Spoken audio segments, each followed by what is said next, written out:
Hello guys, अनि के छ त अलि चल्ली। आज चाहिँ हामी एचटीएमएल को सिम्पल एउटा टपिकको बारेमा कुरा गर्छौँ हैन। जुन टपिक चाहिँ एचटीएमएल फाइल पाथ छ हैन। हो कुनै पनि हामी एचटीएमएल मा फाइलहरु राख्छौँ भने चाहिँ त्यसको पाथ दिनुपर्ने हुन्छ। त्यसको पाथ चाहिँ अब दुई तरिकाले दिन सक्छौँ, एउटा एब्सोल्युट एउटा रिलेटिभ हैन। त्यो कुरा चाहिँ कसरी हुन्छ त्यो सब कुरा चाहिँ हामी कोडमै गएर बुझ्छौँ हैन। फर्स्टमा चाहिँ म एउटा फाइल क्रिएट गर्छु यहाँनिर। फर्स्टमा म यसलाई भिजुअल स्टुडियो कोडमा खोल्छु अनि त्यहाँ गएर चाहिँ फाइल क्रिएट गरेर हामी त्यसमा चाहिँ कसरी काम गर्न सकिन्छ त्यो हेर्छौँ है त।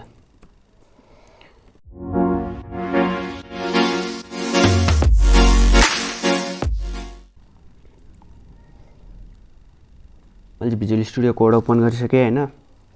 अब यसमा चाहिँ हामी एउटा यहाँ एचटीएमएल फाइल बनाउँछौँ, html13.html।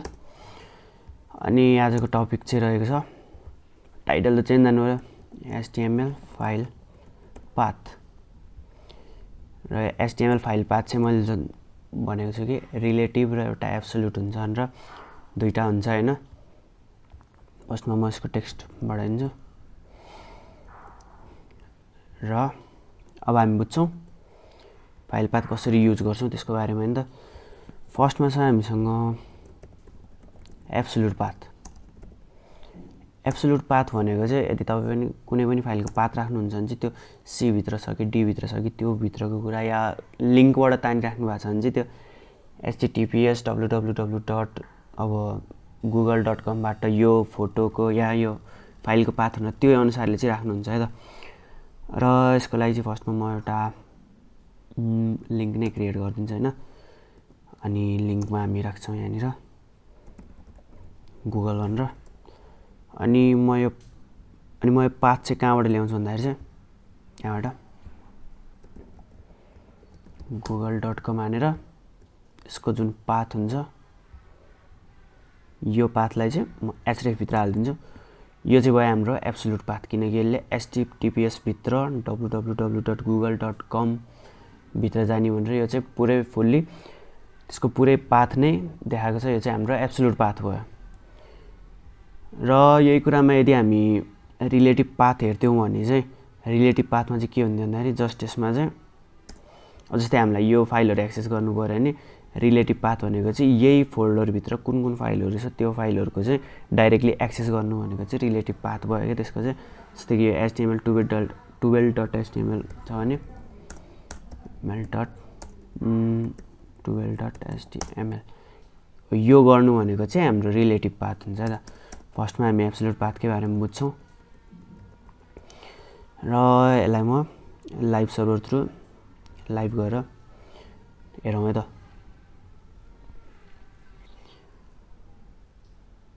एकदमै सिम्पल टपिक छ, त्यस्तो बुझ्नुपर्ने खासै केही पनि छैन हैन। यो जोडिएर आइरहेको छ, म यसलाई ब्रेक लाइन दिन्छु र हाम्रो यहाँनिर गुगल आइसकेको छ, तपाईहरु देख्न सक्नुहुन्छ। र यदि म यो गुगलमा क्लिक गर्छु भने चाहिँ अभियसली google.com मै जान्छ हैन, किनकि हामीले यही google.com कै एब्सोल्युट पाथ राखेका थियौँ, त्यही हो। अनि हामीले यो कुरामा चाहिँ इमेजहरुको पनि राख्न सक्छौँ। जस्तै म यहाँनिर यदि इमेज राख्छु भने इमेज पनि यहाँ तपाईले अब यहाँबाट इमेज खोज्न पनि मिल्यो।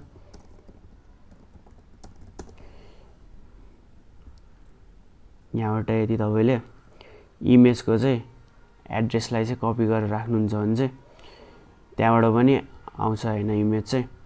फर्स्टमा म यो गरेर देखाइन्छु। जस्तै कि मलाई यो इमेज चाहियो भने जस्तै कि म यहाँ आएँ, अब म यसको चाहिँ इमेजको एड्रेस कपी गर्छु हैन, जसलाई चाहिँ मलाई यहाँनिर सो गर्नु छ भने म यहाँनिर जस्ट पेस्ट गरिदिन्छु। यो भनेको चाहिँ यसको इमेजको एब्सोल्युट पाथ भयो, जुन चाहिँ हामी https मतलब जुन सर्भर भित्र गएर चाहिँ त्यसको एब्सोल्युट जुन पाथ हुन्छ त्यो पाथबाट चाहिँ हामीले इमेज तानेको हो यो कुरा चाहिँ हैन। जुन तपाईले यहाँ इमेज देख्न सक्नुहुन्छ, इमेज आइसकेको छ हैन।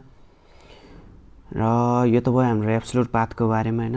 यसलाई एकछिनको लागि म कमेन्ट आउट गर्छु अनि हामी बुझ्छौँ रिलेटिभ पाथको बारेमा। टपिक सिम्पल छ, बुझ्न त्यति गाह्रो छैन। एकचोटि ध्यान दिएर हेर्नुभयो भने मजाले बुझ्न सक्नुहुन्छ है त। र अब हामी हेर्छौँ रिलेटिभ पाथको बारेमा है त। फर्स्टमा ब्रेक लाइन चाहिँ राखिदिइहाल्छु, अहिले पनि लाइन ब्रेक भएको थिएन।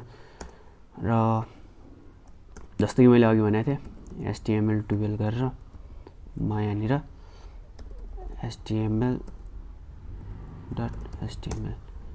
यो भयो हाम्रो रिलेटिभ पाथ।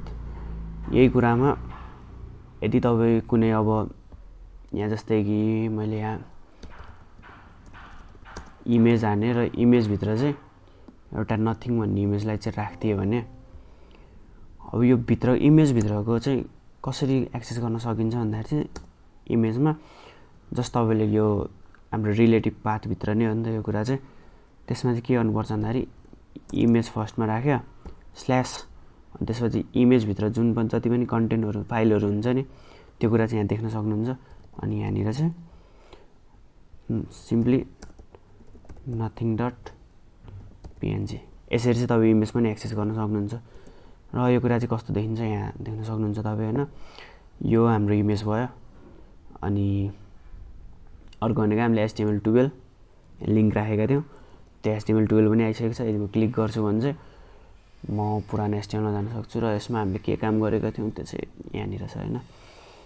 जस्ट देखाउनको लागि मात्र है केही पनि आएन भन्दाखेरि नि केही गरेको छ भन्नको लागि मात्र है यो कुरा लेखेको थियो जुन यहाँनिर देख्न सक्नुहुन्छ। मैले कन्सोलमा you can use the HTML JavaScript here भनेर लेखेको थिएँ त्यो कुरा चाहिँ यहाँनिर आइसकेको छ। र यही हो रिलेटिभ पाथ र एब्सोल्युट पाथको बारेमा बुझ्नुपर्ने भनेको सिम्पली यही मात्र हो होइन। तपाईँले यति बुझ्नुभयो भने चाहिँ इनफ नै हुन्छ होइन। तपाईँलाई कुनै पनि पाथहरू राख्नु पऱ्यो भने फाइलहरूलाई एक्सेस गर्नु पऱ्यो भने चाहिँ यति बुझ्नुभयो भने चाहिँ काफी नै हुन्छ। यो खासै त्यस्तो टेन्सन लिनुपर्ने कुरा छैन त्यस्तो गाह्रो पनि केही होइन। गर्दै जानुभयो भने तपाईँले रिलेटिभ एब्सोल्युट भन्ने पाथ नाम त बिर्सिनुहुन्छ होला तर फाइलहरू एक्सेस चाहिँ मजाले गर्न सक्नुहुन्छ। तर थ्योरी पनि इम्पोर्टेन्ट हुन्छ है गाइस त्यही भएर बुझ्नु पनि जरुरी छ है। र त्यही हो आजको भिडियो चाहिँ यति नै होइन गाइस।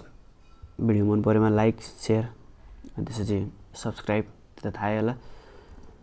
र केही कमी छ भने चाहिँ कमेन्ट बक्समा कमेन्ट गरेर भन्न पनि सक्नुहुन्छ है त।